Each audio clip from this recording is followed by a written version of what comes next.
Hello and welcome back to CraftWise. Let's see a little bit of a teaser of what we got going on here. So over the break, did quite a bit of work and got to work on my plateau. And that's where we're going to start here today. Do a little bit of lava casting. And we can kind of get real close here, take a look. And we got a beautiful wall going all the way around. So thank you for joining me here today. And we'll get a good look about how we started off with the mega base and see how things will go. I hope you enjoy this episode.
Alrighty, we're going to jump on over into my test world here. So when I was making my plateau, for me that was my first time doing any type of lava casting. And a little bit of experimental, but I think it turned out fairly well. However, I wanted to pop on in here and do a little bit of a demo on different ways to do some lava casting. And so I have a little bit of a setup going on back here. And I'll show you some different techniques to get some different textures, some different looks, and even being able to build structures with lava casting. So let's go ahead and get on to it. Alright, so first one here is just doing a straight lava casted wall. And so what you're going to do, make just a path up as high as you want it, as long as you want it. Now to make the wall perfectly flat, you're going to have a lava source just like that. While that's coming down, I'll go ahead and do this one as well. So now I'll show you what happens if you do every other block here. Alright, it will spread out and it will cover the whole wall, but it is going to look substantially different. Alright, that one's all the way down there. Let's pour some water on that.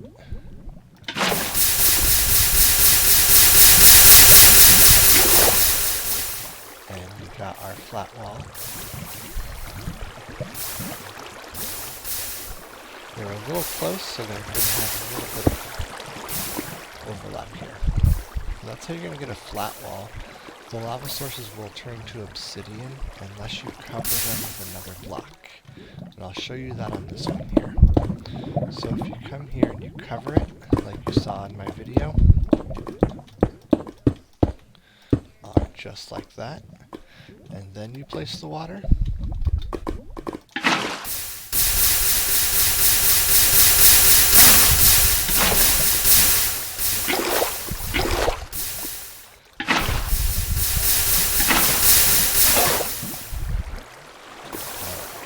going to get this kind of pattern here. Yeah, that doesn't really work out too well with how the overlapping here. I actually did that on purpose on my video, so it kind of looks like it does have a rough bottom instead of just this flat bottom. But faster you place the water over, and longer it is, you're going to get all these weird formations down here at the bottom. Now on this one, because I didn't cover the lava, you're going to see the obsidian. This one that I covered the lava, if we come around back here, we have it all flowing still. So we can come back through, break all of this, and then pick that lava back up when you're done. I'm in creative, so we don't need to worry about that, so we're just going to cap all that off, pretend we picked it up, and then in the back, the lava goes away. Now, as you saw in mine, I didn't necessarily have a straight path, kind of a zigzag formation, but also rounded out a little bit. So I'll show you here kind of how I did that. Now, sometimes I placed a block. Sometimes I skipped one and then placed. So it's going to spread out. And then we can even put one here, skip that one, put one there, skip that one there, skip that one there. A lot of them, we can skip around. Now if I don't fill this one, that's going to flow and that's going to flow, and it's still going to create a solid wall. Do that. Let that all flow down. Now I'm not worried about picking up the lava source because we are in creative, but let's go ahead and drop some water here. That's all flowing down.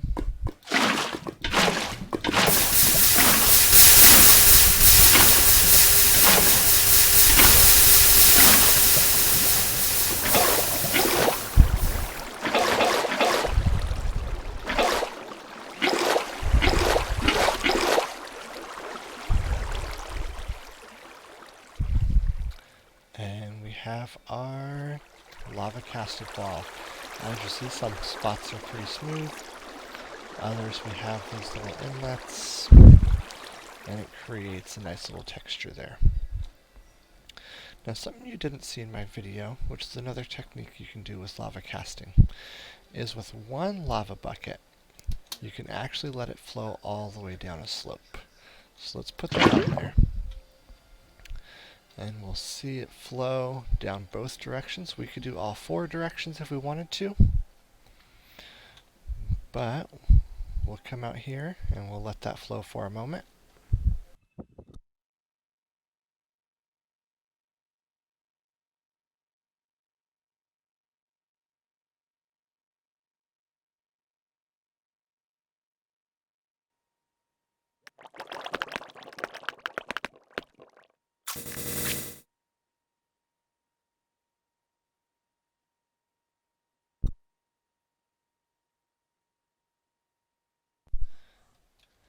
And we have the start of an interesting looking building here. If we come around the back. And that is just with one bucket of lava. Now we can come up here. Now we still have our source block there.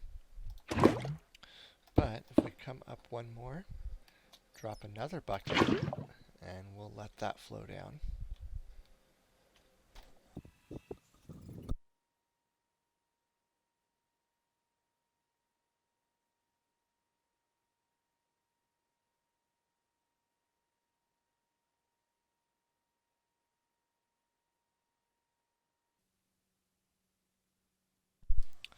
Alright, now that we got the lava all the way at the bottom here, what we're going go ahead and do kind of the same thing we did before. Forgot to put that block in place here. Alright, and all this is doing is allowing us somewhere to put the water source. Alright, water source right on top. Pick that up right away even.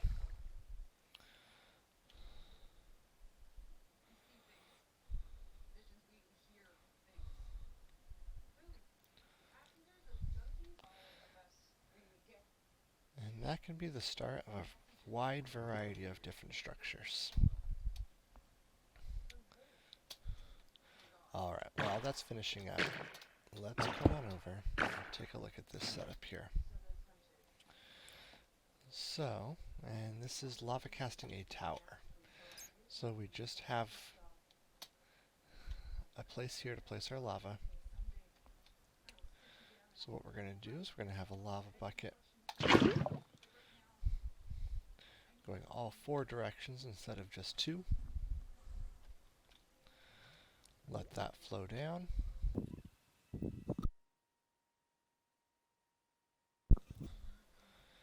Alright, once that hits the bottom, we can place our water.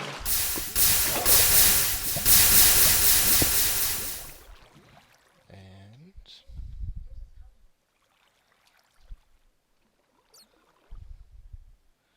we got a nice little tower here. This structure here, it is hollowed out. So this is an easy enough structure to come in, build several towers around, and a very quick way of building. Alright, and there you have basic lava casting. And I hope you learned something. If you have any questions, let me know.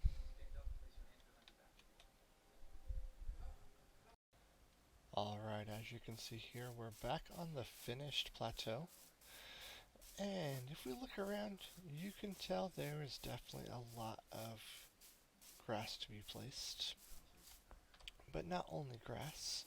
If we come down under here, we also have a layer of blackstone. So, to say it took a while to place all of this would be an understatement. And we are going to speed through that really quick. I'm playing catch up here, so we're going to go a little quick again.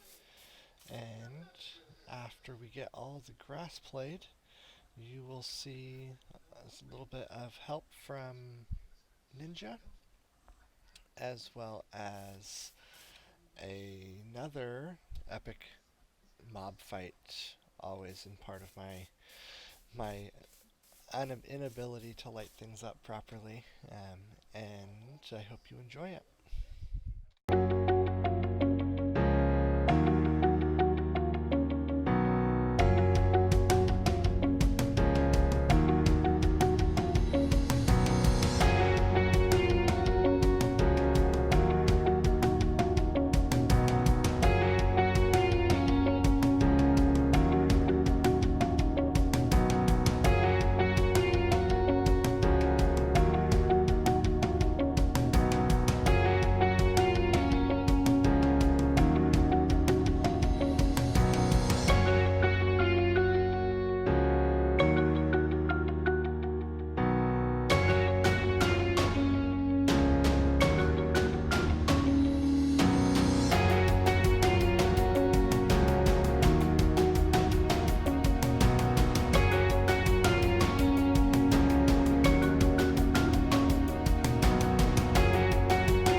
Well, that was fun.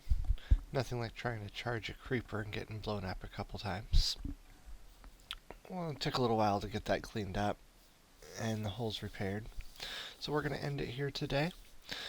And do want to provide a little bit of information. Right now there's a lot of talk about functioning labels with autism. High functioning, low functioning, things like that. Um, Now, the use of functioning labels to describe an autistic's ability has been around for many years. However, functioning labels are problematic. Using a functioning label like low functioning does often to have a stigma, and that person may not get the best guidance. But then someone who's labeled as high functioning may not get any type of resources available to them that they may actually need. So most of the time, autistics just want to be called simply that we are autistic.